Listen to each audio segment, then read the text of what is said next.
Olá, pessoal, tudo bem?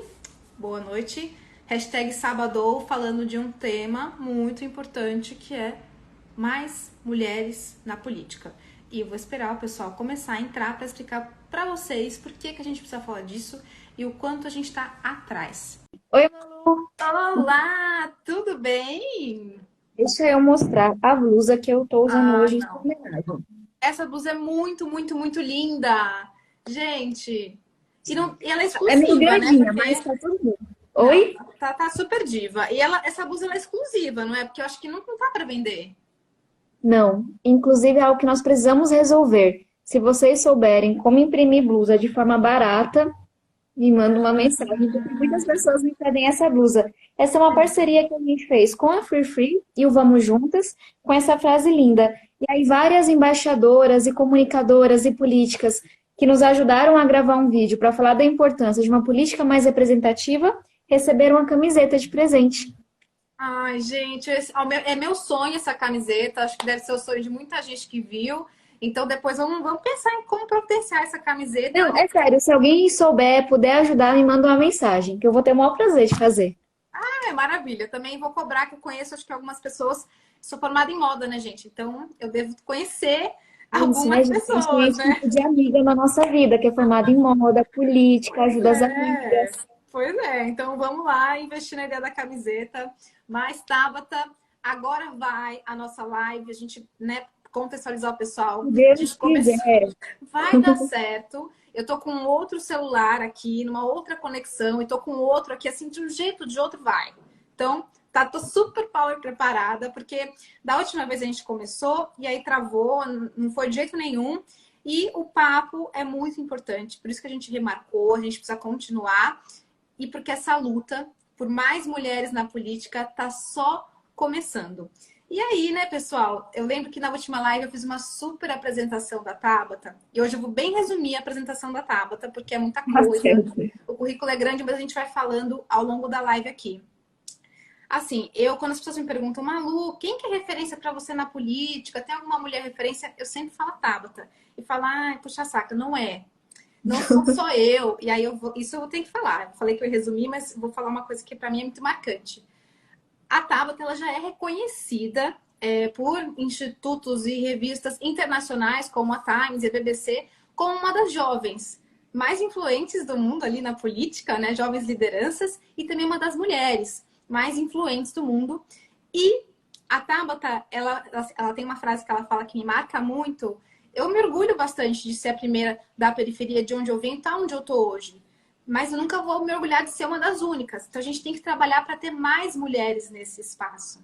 Então, e eu sei que essa é uma das grandes lutas da vida da Tabata, da minha também, de todas as mulheres que estão aí na política, que estão engajadas, eu acho que, e de todo mundo que acredita que uma democracia melhor, mais efetiva e diversa é importante. E por isso que eu queria começar, eu resumi super a apresentação da Tabata, mas eu precisava marcar esse ponto para começar, inclusive, já te jogando uma perguntinha para a gente começar esse papo hoje. O Brasil, ele está muito abaixo da média internacional de mulheres nos espaços de poder, que também é uma média baixa. A soma dos países com mulheres nos cargos eletivos, na política, dá um pouquinho mais de 20%. E o Uhum. Brasil está um pouquinho menos de 10% comparado a esses outros países. Né? Ele tá sempre, tem vários rankings diversos e ele está sempre lá nas últimas. É um dos piores países da América Latina para mulheres na política com menor representatividade. E aí a primeira pergunta é: caramba, por que a gente está tão atrás? O mundo não está bem, 20% não é legal, tem que avançar muito, não é isso? Mas por que a gente está tão atrás dos outros países, sabe? Se existem boas práticas que de repente você viu que a gente poderia trazer para o país, é um pouco disso só para a gente começar. Malu, eu nunca pensei, nessa pergunta dessa forma, mas enquanto você falava, algumas coisas me vieram à cabeça. Primeiro, o nosso Brasil é um país de uma luta antiga, mas de conquistas muito recentes e de conquistas muito parciais. Vou dar alguns exemplos de coisas que afetam a participação das mulheres em todos os espaços, não só na política. Primeiro, o nosso Brasil demorou muito para garantir o direito à participação política às mulheres, faz menos de 90 anos. Então a gente sai já na rabeira nessa corrida comparado com outros países. E eu falo que a gente é um país de conquistas sempre incompletas, como foi o caso da abolição da escravidão e tantas lutas que a gente ainda está, sabe, continuando no dia a dia, porque, por exemplo, a gente conquistou o direito ao voto em 1934. Gente, é, assim, é muito recente isso na história. Mas essa conquista veio com uma série de ressalvas. Mulheres, para poderem votar, tinham que ter autorização do marido quando eram casadas. E quando não eram, se eram viúvas ou solteiras, tinham que comprovar que tinham dinheiro. Ou seja, você exclui as casadas, você exclui as pobres. Eu não votaria nessa época, por exemplo. Então, acho que essa é uma primeira coisa. E aí, quando a gente fala, por exemplo, da luta pelas cotas, que foi e é uma luta super importante. A gente vai lá e conquista uma coisa que foi e é fundamental em vários países, que é a cota, ou seja, de cada 10 candidatos que os partidos apresentam, 30%, 3 terão que ser mulheres. O que a gente vê que, primeiro, não foi uma conquista tão contundente quanto em outros países que garantiram a cota lá na cadeira. Então, ao colocar na lista do partido e não trazer nenhuma regulamentação sobre financiamento de início, nenhuma regulamentação sobre visibilidade, nenhuma regulamentação sobre quem são as pessoas que tomam a decisão, quem está sentado à mesa, e ao não fiscalizar, essa é uma conquista bem mais ou menos. Porque a gente vê as candidaturas laranjas, a gente vê os partidos que não vão atrás das mulheres que já estão liderando suas comunidades, porque tem medo delas, mas colocam a secretária, a filha, a esposa do fulano. Então é outra conquista que também veio pela metade. A gente tem que abrir mão dela? De jeito nenhum. A gente tem que aprofundá-la. E aí uma outra conquista que também ainda está em vias de é na educação. A gente sabe que a educação ela é fundamental para que não só mulheres, mas jovens, periféricos, negros, LGBTs, pessoas com deficiência, esse Brasilzão que é tão diverso, se veja representado, a gente conquista o direito ao acesso. Hoje nós temos basicamente escolas para todo mundo, mas a gente não conquista o direito a uma educação de qualidade. Nossos alunos chegam no terceiro ano do ensino médio sem saber ler e escrever. Então, algumas reflexões que me vieram à cabeça. Para a gente desanimar, não. Para dizer que a luta está na metade, em vários sentidos. E se nós conseguirmos ser, por exemplo, 12%, 13% das vereadoras e das prefeitas, então, olha, com tão pouco fizemos tanto. Imaginem vocês quando essas conquistas se aprofundarem ainda mais. E aí, pessoal, só assim uma breve interrupção para quem está chegando junto. Estou batendo um papo super bacana com a Malu Molina. Eu super recomendo que vocês conheçam o trabalho dela. E aí, um minutinho assim de apresentação, Malu, porque você não se apresentou, isso é super importante. A Malu tem um trabalho belíssimo de muitos anos de combate à desigualdade. Ela é uma mulher da periferia que lutou muito para poder estudar. Tem uma formação super diferente em moda e ciência política, mas quem fez astrofísica e ciência política não pode criticar a formação dos outros, então estou achando super normal, super lindo. Ela é uma mulher de muita luta, tem uma experiência bacana com a periferia, trabalhando com o governo, trabalhando com pesquisa, e eu tive a honra de ter ela como coordenadora do meu mandato em São Paulo, até que ela me falou que queria ocupar o seu lugar na política, e eu deixei que ela nos abandonasse por essa missão super bonita. Então, essa é a Malu. Quem não conhece o trabalho dela, clica depois no perfil dela. E, Malu, bora continuar essa conversa. E aproveitar que o Instagram está nos deixando conversar hoje e nada deu errado até aqui. Vai dar tudo certo. Obrigada pela minha apresentação, né? Eu gosto disso. Eu apresentei um pouco a Tabata, ela apresentou um pouco de mim, porque a gente se conhece, então a gente tem essa liberdade. E, Tabata, você trouxe vários elementos e eu vou ir ponto por ponto, né? Porque a primeira pergunta foi bem macro para a gente ir debatendo e destrinchando, né? Então, você fez essa análise histórica e mostra o quanto é recente, né?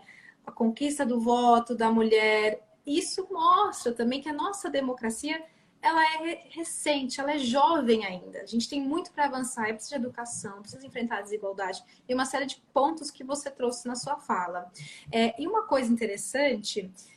que eu até postei ontem, eu dei uma entrevista para a Folha falando justamente disso, das dificuldades da gente estar na política, que ainda é muito difícil. E minha mãe, quando ela pegou o jornal para ler, viu minha foto lá, falou... Eu vi, Malu, eu achei tão linda aquela postagem. Não, aquilo me mexeu tanto comigo, assim, porque a gente tinha, eu mandei para ela no online, né? Só que a gente não tinha pego o jornal na mão ainda, né? E aí o meu sogro, que assina, ele deu para mim, né? E quando ela pegou, ela deu uma respirada, assim, e falou: olha, com a sua idade, a gente não podia nem falar de política, mas nem dentro de casa, de tanto que era o medo. Ditadura, né? Então, assim, é o quanto as coisas são novas e o quanto que a gente, apesar de ter muito para avançar, a gente avançou nesses últimos anos, né? A gente vê quando que as nossas mães, Tabata, iam imaginar que a gente estaria aqui falando de política e lutando e fazendo tudo Eu que a gente penso faz. isso todos os dias. Minha mãe, que saiu do ensino médio porque engravidou, e o mundo só soube apontar o dedo para ela. Sabe? E olha onde a gente está hoje. E eu realmente me emocionei muito com o post. Pessoal, quem não viu, dá uma olhada no perfil da Malu. Porque diz tanto, né? Quanto que isso não se mudou em uma geração. Imagino, só fiquei pensando, o que é para a mãe da Malu ver esse mulherão falando o que pensa, questionando as coisas e dizer, olha, eu não podia questionar quando eu tinha a sua idade. Isso. É isso, né? Simples falar de política para tudo que a gente consegue fazer hoje, né? Assim, isso é muito importante ressaltar, porque essas conquistas, o fato de a gente estar onde está hoje, são oportunidades, são lutas históricas, então a gente tem que falar disso, mas também, é o que a gente está fazendo aqui hoje, falar que tem muito para avançar. Porque a gente está com uma subrepresentatividade na política, a gente, mulheres, né? Vai fazer 80 anos. Desde a década de 40, que ali pouco depois, quando a gente conseguiu conquistar esse direito ao voto, que ainda com muitas restrições, como a Tabata trouxe, a gente está na mesma, nesse menos de 10% comparado também ao resto do mundo. É muito, muito pouco, né? E a gente precisa dar uma acelerada para que a gente não tenha que esperar outro século para conseguir avançar um pouquinho nessa desigualdade nossa na política, né? E por isso vamos falar de um tema que é muito importante, que é a questão das Posso cotas. só fazer um pequeno adendo à sua Claro, fala? Tem um estudo que fala que a gente vai levar mais de 100 anos para homens e mulheres estarem em pé de igualdade na política no Brasil. E esse estudo me angustia tanto, é basicamente o que você falou, minha gente, eu não vou esperar tanto tempo para que nossas mulheres tenham as mesmas oportunidades. Eu quero estar viva para ver essa mudança.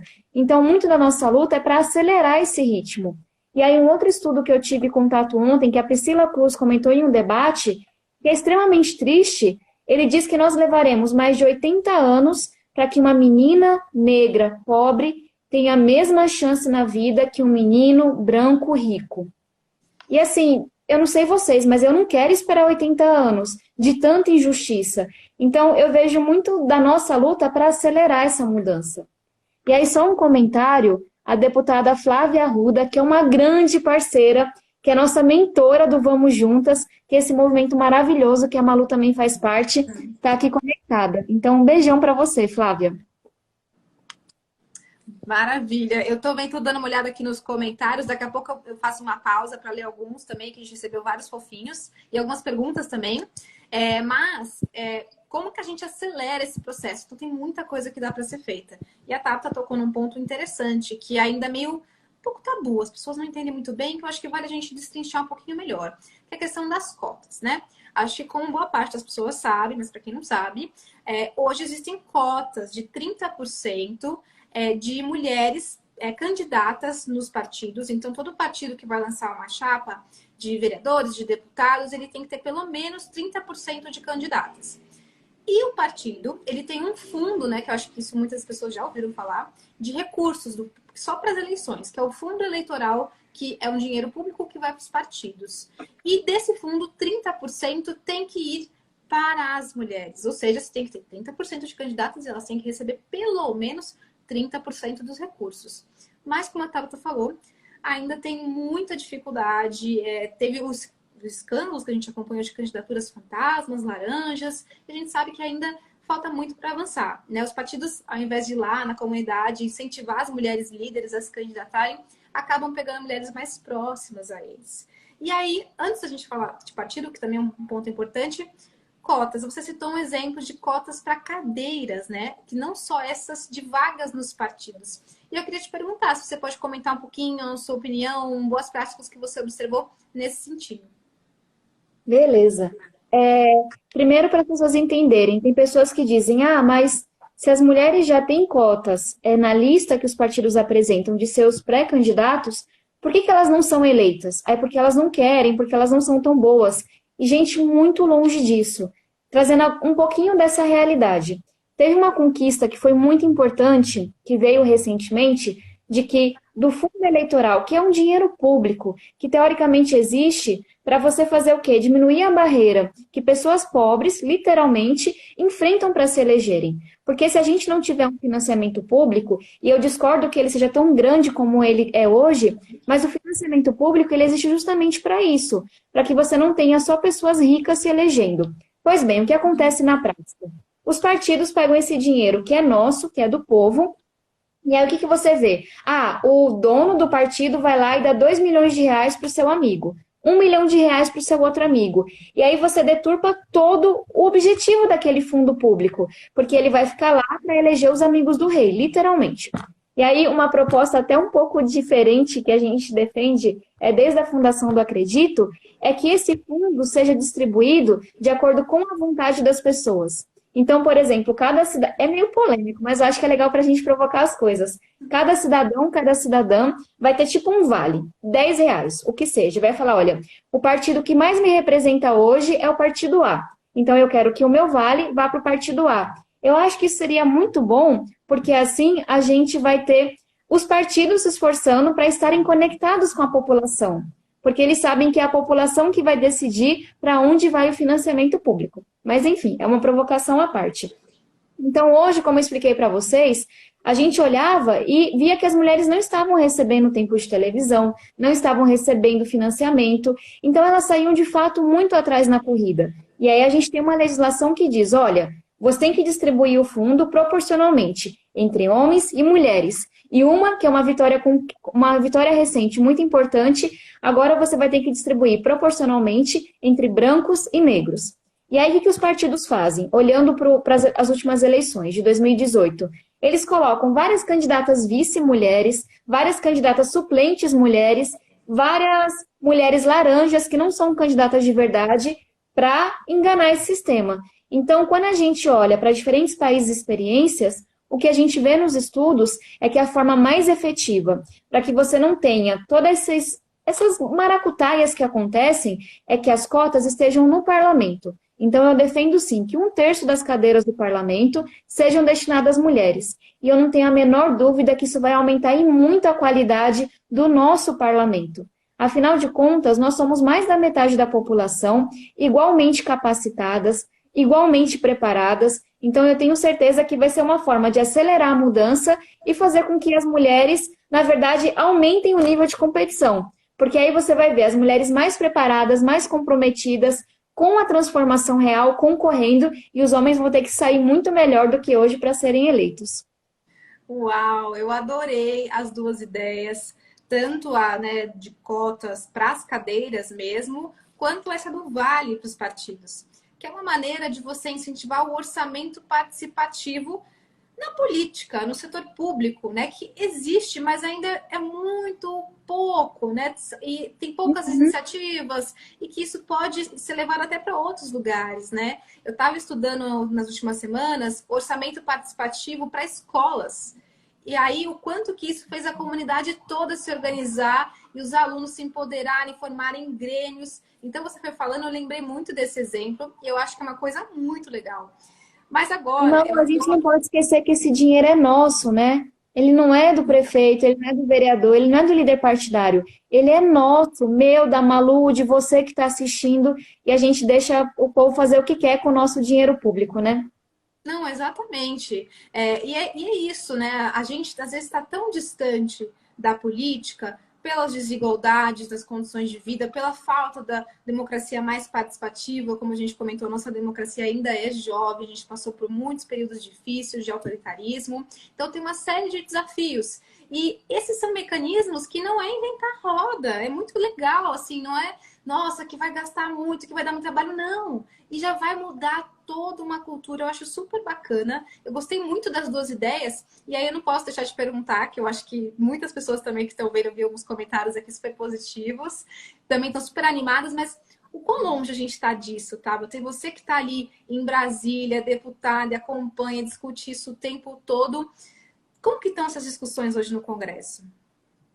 Malu, essa proposta de que a gente tenha cotas na Câmara dos Deputados, então uma reserva de 1/3 das cadeiras, ela foi apresentada na legislatura passada, ou seja, antes de eu ser eleita, ela quase foi a voto e foi retirada por pressão dos homens. E aí eu pergunto para vocês, por que será que isso aconteceu?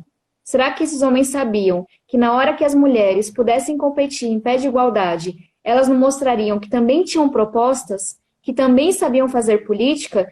E nós, nesse ano não, ano passado, se eu não me engano, junto com a deputada Perpétua Almeida, nós apresentamos uma proposta de cotas no Senado, para ver se a gente consegue fazer a discussão dos dois lados. Então, propostas já existem, a grande maioria da bancada feminina apoia essas propostas porque elas são suprapartidárias e, para falar bem, assim, bem soltar o verbo, elas não são pautadas hoje porque os homens têm medo do que vai acontecer. Mas eles não deveriam ter medo, porque, e eu sei que isso não é todos os homens, mas alguns que acabam impedindo que pautas como essa sejam votadas. Tem vários estudos que mostram que o nosso Brasil vai ser melhor para homens e mulheres na hora que a nossa política for mais diversa, mais representativa. E eu sempre bato nesse ponto. Na hora que nós tivermos periféricos, negros, mulheres, porque o nosso Brasil é diverso, minha gente. Todo mundo lá representado, brancos também, homens também, mas não só um grupinho que se parece tanto como a gente tem hoje majoritariamente. A gente vai ter lá pessoas que estudaram em escolas públicas, que dependeram do SUS a vida toda, que pegaram o ônibus lotado, pensando na nossa vida, pensando a nossa realidade. E aí os estudos estão aí para mostrar. As mulheres, quando são eleitas, têm uma atuação muito suprapartidária. E colocar aqui, eu concordo, LGBTs também eleitos, porque esse é o nosso Brasil. E aí os estudos mostram que com mulheres eleitas, em municípios brasileiros, isso já foi constatado por um estudo da Unicamp, se diminui a mortalidade infantil. E quando as mulheres são eleitas, você tem uma atuação que é menos combativa de se inventar inimigos e mais propositiva de se apresentar soluções, que melhora o combate à corrupção, porque a população está mais lá representada. Então, estou super convencida. E, de novo, não é mulheres de partido A, B, C ou D, é mulheres no plural, é negros no plural, é jovens no plural, porque o nosso Brasil é plural. Então, por mais que algumas pessoas ainda resistam a essa ideia, ela é uma ideia que vale tanto a pena que a gente continue insistindo nela. Eu acho o máximo quando você traz esse exemplo do que você chama muito de diploma de realidade, né? É. Eu lembro que uma vez você fez esse teste comigo, então por isso que eu vou comentar. Malu, eu lembro se você falar, lá em Brasília é isso, é muita gente falando do transporte público, falando da saúde pública, mas nunca nem pegou um ônibus, nunca nem teve numa fila do SUS. E isso acontece porque o Brasil não está nesse espaço de poder, porque o Brasil pega o ônibus, o Brasil usa o SUS, fica na fila, faz o exame. Deixa eu ver, você não tem um bilhete único, uma carteirinha do SUS na carteira? Malu, Ai, nunca amigo, tive coragem de fazer em Brasília, mas eu vou fazer. Abra a carteira, me mostra a carteirinha do SUS. Cadê? Tem a carteirinha do Starbucks também. E me mostra o bilhete único. E se não tiver, meu amigo, não venha me dar lição de moral sobre essas coisas. é Mas eu não isso. tive coragem ainda não. Vou pegar um dia que eu estiver bem arretado e vou fazer isso. A Tabata fez isso comigo e eu tava lá com a minha carteirinha do SUS, só que o meu bilhete Tá. único tava vencido, mas tinha vários passos no metrô. Eu falei, olha, tô provando aqui que o E é bilhete único verdade, tava gente. vencido. Inclusive, a Malu já pagou pra mim o metrô, tá bom? Porque eu tava sem. Já, isso, eu passezinhos do metrô, sempre tem uns aí, porque agora eu tô com o bilhete certinho, mas agora também a gente não tá saindo tão de casa. Mas isso é muito real, Gente, só, gente. Esse assim, exemplo. eu sei que a gente tá aqui brincando, né? Eita, minha luz apagou aqui, mas vocês estão me vendo, né? Tô. Ninguém é obrigado a ter uma carteirinha do SUS, um bilhete único na carteira. Mas é um símbolo, é para dizer, você já pegou um ônibus lotado, você já foi para a Sé, você sabe o que é você pedir um exame do estômago, como eu pedi, e nunca te darem um retorno? Então, falta esse diploma de realidade na política. E aí eu falo tanto, a Malu é uma mulher da periferia, que lutou, trabalhou desde nova, não porque eu acho bonito se trabalhar desde novo, mas porque essa é a realidade de muita gente no Brasil. E a gente precisa de alguém como ela, que vai ocupar o lugar para dizer, olha, eu quero que nossos jovens só estudem. Porque se a gente tem que trabalhar e estudar ao mesmo tempo, a gente não vai tirar a mesma nota, a gente não vai passar na mesma faculdade. Exatamente. E eu, né, acho que assim como você também, eu sempre fui aluna bolsista em escola particular, né, durante a minha adolescência. Né, no começo eu fiz a escola pública. E, assim, mesmo sendo aluna bolsista em escola particular, eu já via a diferença de mim para os outros colegas que faziam intercâmbio para falar inglês, espanhol, tinham um cursinho para o vestibular e tinham os livros novos, roupa nova, tudo. E aí você olhava para essa desigualdade e eu já começava a achar, acho que não é para mim. Acho que eu tô sendo metida besta de querer fazer faculdade. Acho que o meu negócio, a minha parada é outra, é trabalhar. Deixa eu começar a trabalhar desde cedo, ajudar em casa, porque talvez se eu conseguir um bom emprego, aí eu consigo pagar uma boa faculdade. Esse era o meu pensamento como adolescente. E é como a Tabata falou, não é porque é a Malu, é porque a Malu é a grande maioria dos jovens hoje passam por essas e outras situações, mas é duro. E esse diploma de realidade falta lá na política na hora de tomar decisão, na hora de priorizar o orçamento público, sabe? Falta.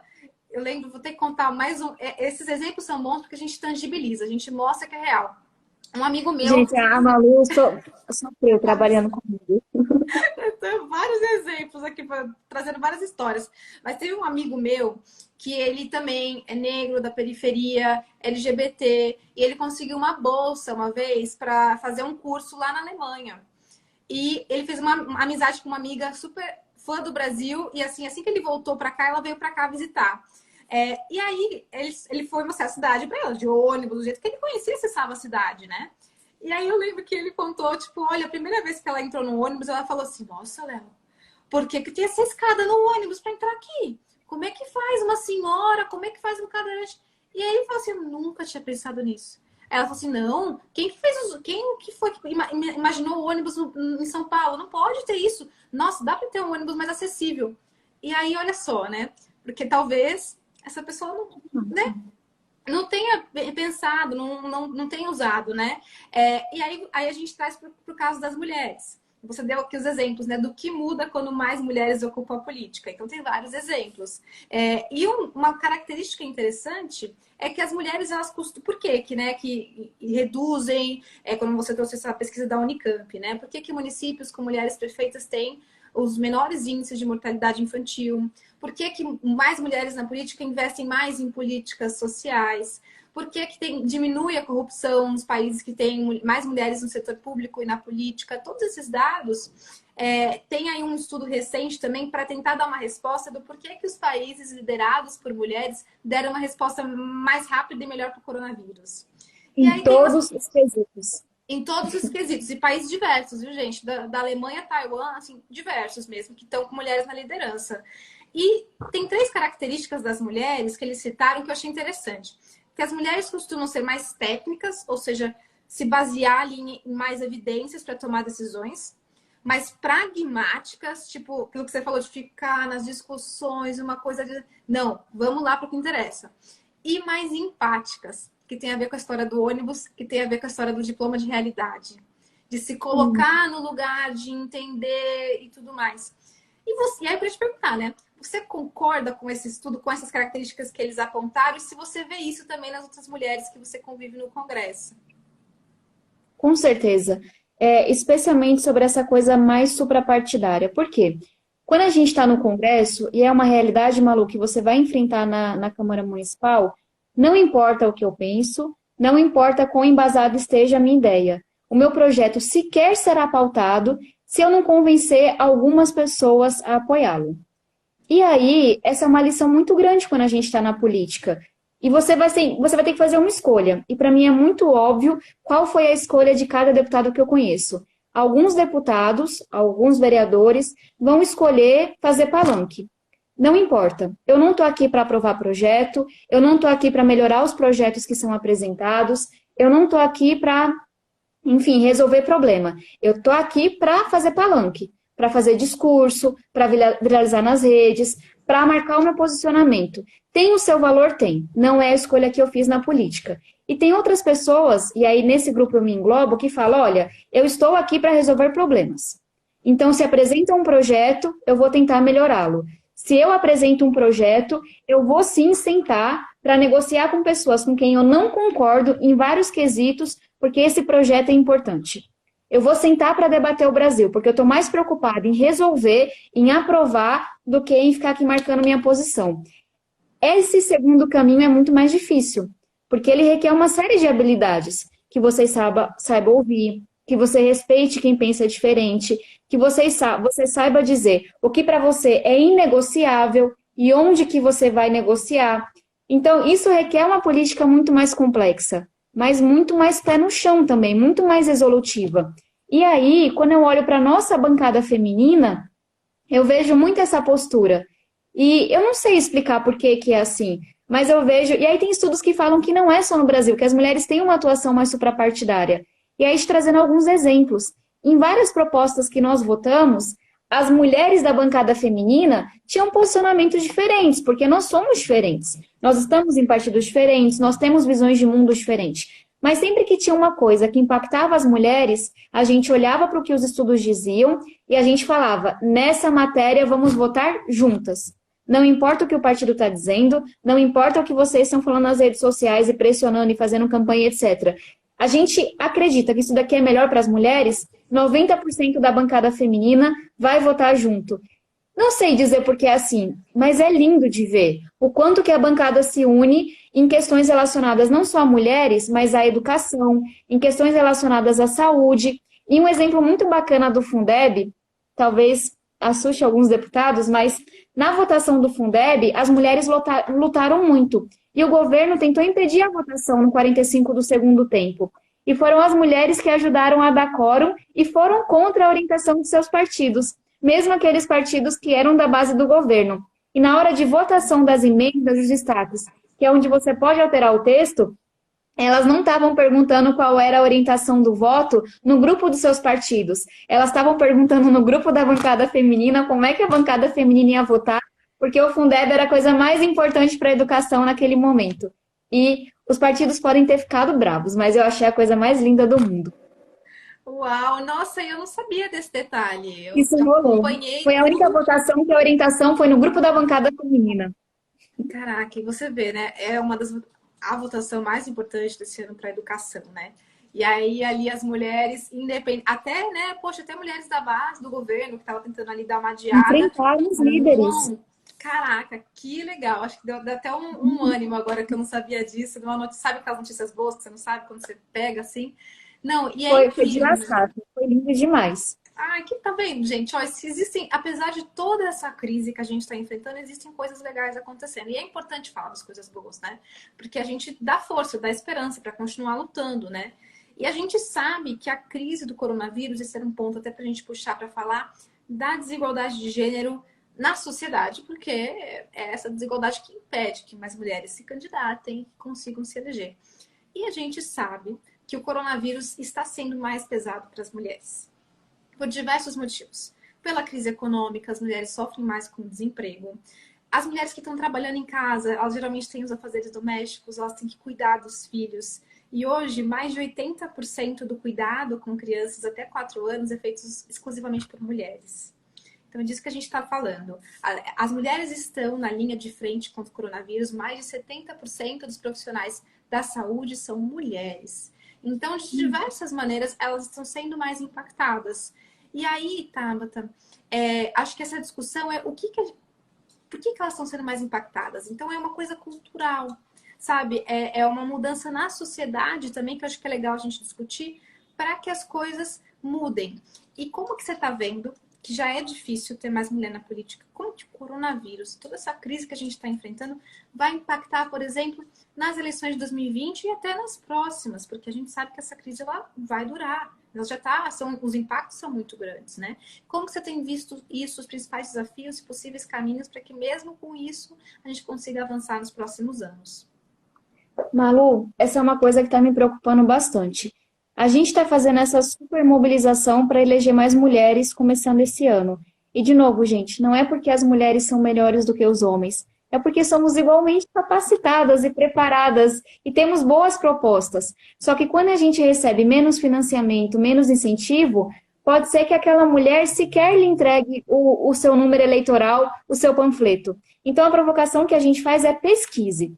Se você pesquisar, sentar assim um pouquinho a bundinha na cadeira, sem preguiça, eu tenho certeza que você vai encontrar candidatas mulheres, negros, pessoas que a gente nem sempre vê ali na política, mas que lhe representam. Não é vote em qualquer pessoa porque é mulher.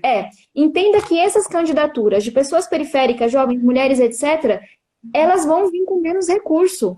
Então, talvez você nem saiba que essa mulher existe. Então, meu único pedido é pesquise, porque eu acho, quase certeza, que você vai encontrar uma mulher que lhe represente, mas a candidatura dela não vai vir de mão beijada, assim, com um panfleto na boca de urna, porque essas mulheres, inclusive, não farão boca de urna, porque fazem uma campanha diferente. E se a gente pesquisar, pode ser que a gente perceba que ela precisa da nossa ajuda, que a gente tem que se voluntariar para ela ser eleita. Então, é desse lugar que vem a nossa mobilização. E aí, qual que é o meu receio com a pandemia? Pessoal, eu espero de verdade que na casa de vocês esteja acontecendo algo diferente. Mas o que a gente vê na esmagadora maioria das casas é que na hora que os filhos têm que ficar em casa e fazer a aula de casa, seja por televisão, computador ou se virando, são as mães que vão ter essa responsabilidade de ajudá-los e não os filhos. Na hora que a gente está em casa, eu que comia na rua, né? Café da manhã, almoço e janta, porque era reunião o dia todo, mobilização, confusão boa. Muitas casas, que agora todo mundo vai fazer a refeição em casa, que a casa vai ficar mais suja, etc., não é o homem que vai ter que dividir o seu home office ou o seu trabalho fora, ou a busca por emprego, com a tarefa doméstica. Então, esse peso da tarefa doméstica, da criação dos filhos, da ajuda dos filhos, do cuidado com os idosos, do cuidado com os enfermos, ele recai, e estudos mostram isso muito mais sobre as mulheres. E aí eu vejo mulheres que são pré-candidatas agora, e assim eu me desespero, porque elas falam, olha, Tabata, eu estava aqui preparada para fazer campanha na rua, para falar das minhas propostas, para mostrar o quanto eu me preparei, para falar que eu quero fazer uma campanha diferente, que eu vou ser uma política que vai prezar pela ética. Mas eu tô com meu filho pequeno em casa o dia todo, e sou eu que tenho que cuidar. E meu sogro, que é uma coisa que eu já ouvi, está aqui me dizendo que eu sou uma má mãe porque eu quero ser política. E aí, Tabata, eu não estou dando conta de limpar a casa, de trabalhar, de cuidar das crianças e fazer campanha na rua. Então, eu trago essa realidade para vocês porque, por um lado, a gente tem essa mobilização linda para eleger mais mulheres, mas, por outro, a pandemia torna tudo muito mais difícil. E se cada uma de vocês que estão aqui acompanhando não olharem para essa realidade, a gente corre o risco de não aumentar o número de mulheres na política. Quando os estudos nos mostram que, para a gente se recuperar dessa crise, todo mundo tem que estar lá representado. E que nós mulheres temos muito a contribuir. Ou seja, né, o coronavírus ele vem ainda para aumentar as desigualdades que já eram grandes, sabe? As injustiças da sociedade. E isso vai tornar mais difícil a caminhada para mais mulheres, mais periféricos, mais todo o Brasil que não está nesse lugar justamente por conta de todos esses obstáculos no meio do caminho, que historicamente não está nesses lugares, né? E uma vez eu estava conversando, inclusive, com a minha mentora do Vamos Juntas, gente, como a Tabata falou, sou líder desse programa, que faço muita parte, muita honra mesmo de participar do Vamos Juntas, e eu tenho aprendido muito, não só com a minha mentora, mas com todas as mulheres em todo o Brasil. Só, Camila, você é uma perfeição. Ela é uma perfeição. Gente, eu tô chocadíssima. As mentoras são muito boas e com certeza, gente, isso faz toda a diferença para quem tá querendo ocupar um espaço na política. É muito difícil mesmo. E ela me falou assim, Malu, uma coisa que eu ficava impressionada, que ela acompanhou muito de perto todo o processo da campanha da Tabata, lá em 2018, né? Ela falava, eu ficava impressionada o quanto que os homens têm uma facilidade de falar de política, de tomar decisão. E muitas vezes a gente falava para a mulher assim, vem conhecer a candidata tal, vem participar, chama outras mulheres. Não, tudo bem, eu só vou conversar com meu marido antes. Mas as mulheres chegavam pedindo desculpa para falar. O quanto, né, essa questão da desigualdade, ela tá tanto nas condições materiais ali, como a gente falou, do trabalho doméstico acumulado, mas também nessas condições imateriais, que é a questão do preconceito também, né? Da gente, como não, esse espaço não é nosso, a gente tá tentando ainda entender, né? Então, por isso que as mulheres têm todo um jeito diferente de estar na política, e pra gente é 2, 3, 4, 5, 10 vezes mais difícil de falar de política, de estar nesses espaços, né? E sobre essa questão do preconceito, também aí eu vou ter que pegar um trecho lendo o seu livro, Nosso lugar também aqui, gente, super recomendo para quem está aí engajado nessa luta por mais mulheres na política e quer entender. Eu acho que toda a trajetória da Tabata mostra, porque é o que nem você falou, não é uma aluna, a Tabata é o Brasil, assim, é a trajetória de milhares de pessoas, de milhares de mulheres e da periferia e jovens. E assim, né, para quem não sabe, a Tabata ela se formou em Harvard, que é uma das melhores universidades do mundo, com bolsa de estudos, e foi um sufoco, ela quase desistiu, assim. Depois foi lá estudar astrofísica, foi para ciência política, é uma super história, assim, muito legal. E olha só onde essa mulher chegou. Voltou para o Brasil para ser ativista pela educação. E ela teve que ouvir, uma vez, de alguns homens, que peraí, acho que Harvard não deve ser tão bom assim, né? Porque se essa menina aí se formou lá, não deve ser essas coisas. Então, esse trecho do seu livro, eu falei, gente, não é possível. E acho que mostra o quanto a gente tem que, o tempo todo, estar se mostrando capaz, sabe? E tem muito preconceito ainda de, talvez a mulher não é tão boa, né, quanto o homem. Essa questão cultural mesmo, que tem a ver também com a educação. Malu, sobre esse ponto que você trouxe, eu ouvi ele em uma reunião. Enfim, eu fui chamada de burra, que eu não estava preparada, que eu era muito nova, que não sei o quê. Mas uma pessoa falou que se eu vinha de Harvard não era tão boa assim, porque eu não parecia muito inteligente. E aí, essa é uma coisa que nós mulheres vamos carregar, infelizmente, para o resto da nossa vida. Não importa o quanto que a gente se prepare, o quanto que a gente estude, as medalhas que a gente ganhe. Vão olhar para a gente e vão nos questionar. E vão dizer que a gente não está preparada, que a gente é nova demais, que a gente é inocente, que a gente cai na lábia dos outros, que a gente não tem coragem de tomar decisão. E assim, podem dizer tudo de mim, mas não que eu não tenho coragem de enfrentar o povo. Não que eu não luto pelas minhas convicções. E o nosso maior desafio, que é um desafio interno, é a gente primeiro separar essa opinião que vem de um lugar de preconceito e não acreditar nela. E eu por muito tempo acreditei. E às vezes acredito. E eu me questiono, será que eu estou preparada? Será que eu falei alguma besteira? Será que eu fui muito, sei lá, que eu falei muito forte, que eu interrompi?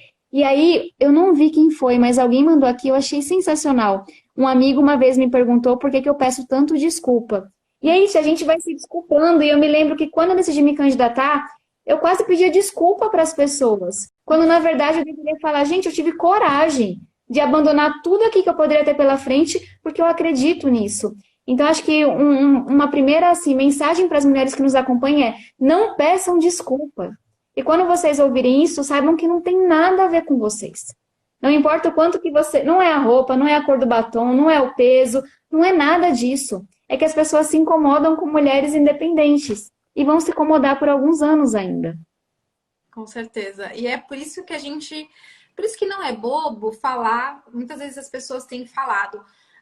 mas esse negócio de empoderamento é modinha, né? Essa palavra aí tá na moda. Não é. Porque... é um ato quase revolucionário você acreditar em você mesma. Você falar, eu não vou pedir desculpa não, porque eu tô certa. Porque eu tô lutando, eu tenho direito de estar aqui, eu tenho direito de defender minhas ideias, minhas convicções, sabe? Então, esse ato de se empoderar, de acreditar em você, porque você é desacreditado o tempo todo. E assim, para mim é muito rico todos os encontros que a gente faz com as líderes do Vamos Juntas, que são mulheres super diversas do Brasil, gente, que eu falo, meu Deus, olha só o que essa mulher tá passando. Das 5 regiões do Brasil. Das 5 regiões, de partidos diversos e idades, é muito diverso mesmo. E apesar de toda essa diversidade, quando a gente chega para falar das nossas dificuldades, problemas e desafios, eu falo, puta, como é muito parecido. Eu tô passando pela mesma coisa, eu também tô sentindo a mesma coisa. Me acusaram da mesma coisa, falaram a mesma coisa de mim.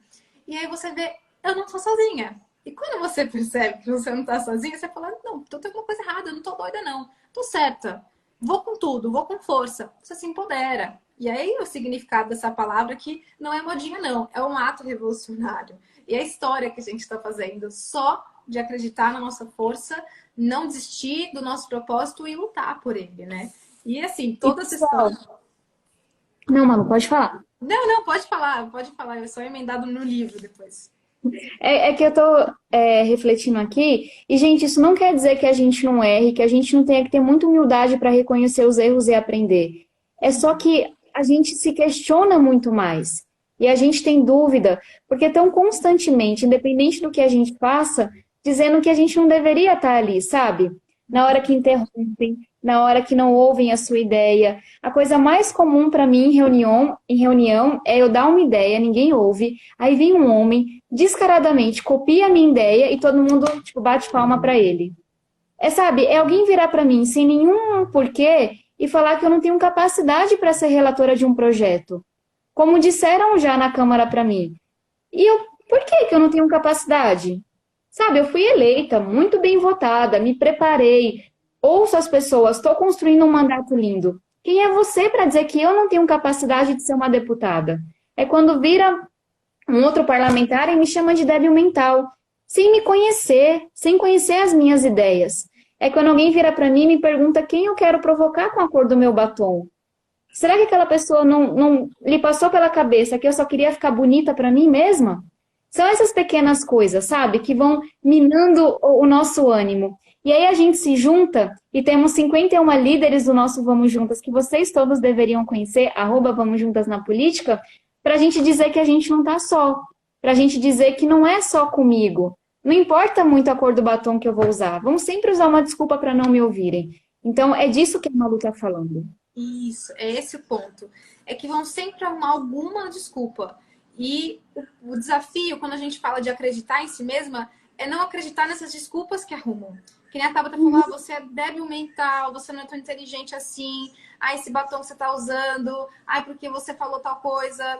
É tudo isso. É você não acreditar que você é menos capaz. E essa é a nossa luta, né? Quando a gente fala de mais mulheres na política, não é porque as mulheres são melhores. Não, nós também somos capazes, nós podemos, somos igualmente, temos os mesmos direitos, as mesmas condições. E a gente precisa estar nesse espaço que a gente não está há 8 décadas, assim, a história inteira. Então a gente precisa virar esse jogo, virar essa mesa do poder, que inclusive é um documentário, sábado, quem puder, tiver oportunidade.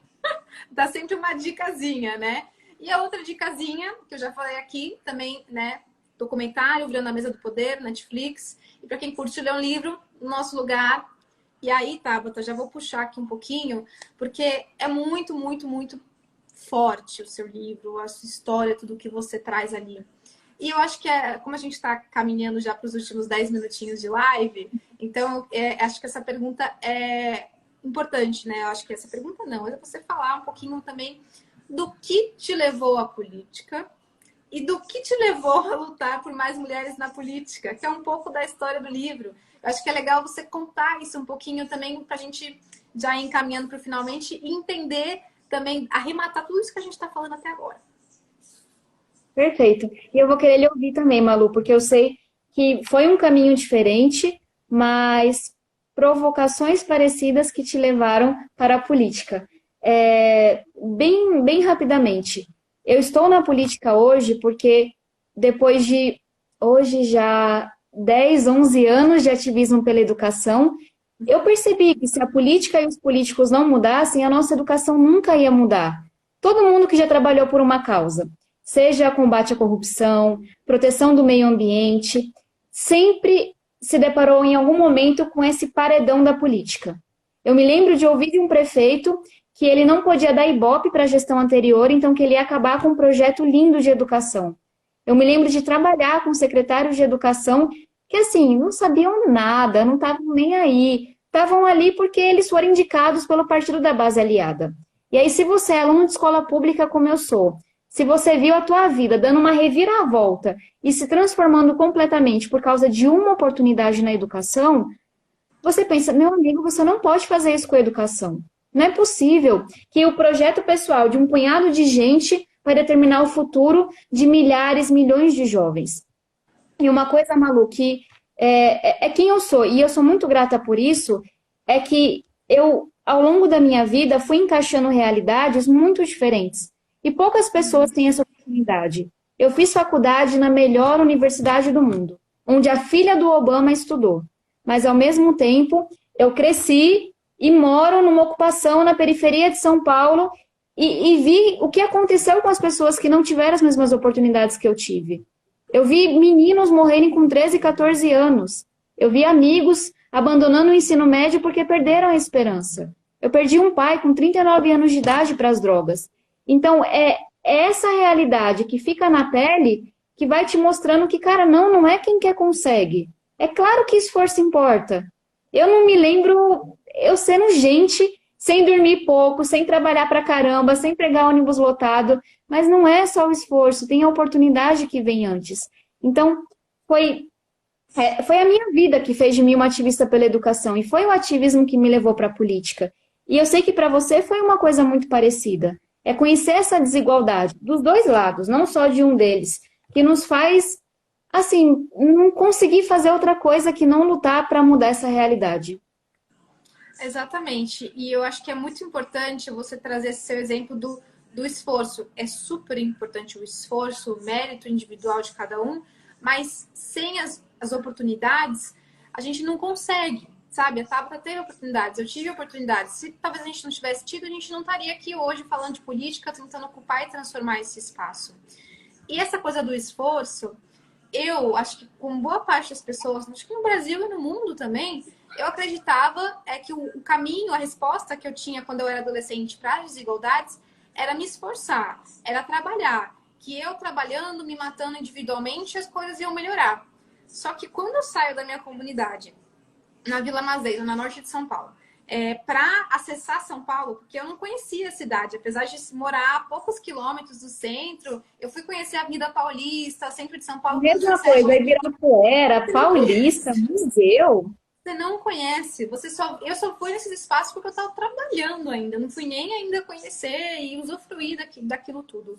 E quando eu comecei a ver que as desigualdades, elas eram muito maiores e mais intensas, né? Muito mais riqueza, muito mais pobreza do que eu vivia no meu bairro, eu comecei a ver, peraí, eu posso me esforçar a fazer o que for, mas essa coisa não vai mudar. Se não porque esse problema não é individual. Não é da Malu, do fulano e cada um fazendo. Não tem oportunidades para todo mundo. É um sistema, é um problema social, econômico, político.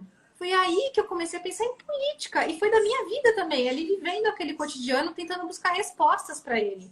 E aí vem aquela perguntinha que eu acho que é a mesma que você se fez muitas vezes. Por que não? Por que não posso ser política? Por que eu não posso estar nesse espaço para mudar essa realidade? Porque a gente ouve muitos motivos porque você é mulher, você é jovem, você não tem dinheiro, você tem que casar antes, porque política não presta, um monte de coisa. Que é metade muita coisa preconceito, mas muita coisa que as pessoas vivem nas realidades delas, né? Você também sabe, periferia, a imagem que a gente tem da política é aquele cara que vem de 4 em 4 anos, pendura o cartaz, o dono ali fala quem vai votar, e é isso. E a gente fala, não, pode ser muito mais, pode ser muito melhor, a gente desafiar, né? Então eu acho que a gente está nessa mesma pegada hoje. E, enfim, acho que foi por caminhos diferentes, mas por motivos parecidos, a gente está ali nesse Visões muito parecidas. muito parecidas, nessa conexão extremo norte, extremo sul, com todas as suas diferenças, mas aquelas conexões, né, que nos unem e que unem aquilo na história da Malu da Tabata, de milhares de outras mulheres, de outros jovens aqui da cidade de São Paulo. E Tabata, a gente tem 5 minutinhos. E tem uma pergunta que eu recebi várias vezes de pessoas diversas. Eu acho que é legal terminar com essa pergunta. Que é homens, mulheres de diversas regiões falando como que eu posso me engajar nessa causa? Como que eu posso ajudar a ter mais mulheres na política? E muitos homens, eu homem posso ajudar? O que que eu posso fazer? Então eu acho que a gente pode terminar essa live fazendo essa chamada para as pessoas também se engajarem nessa luta.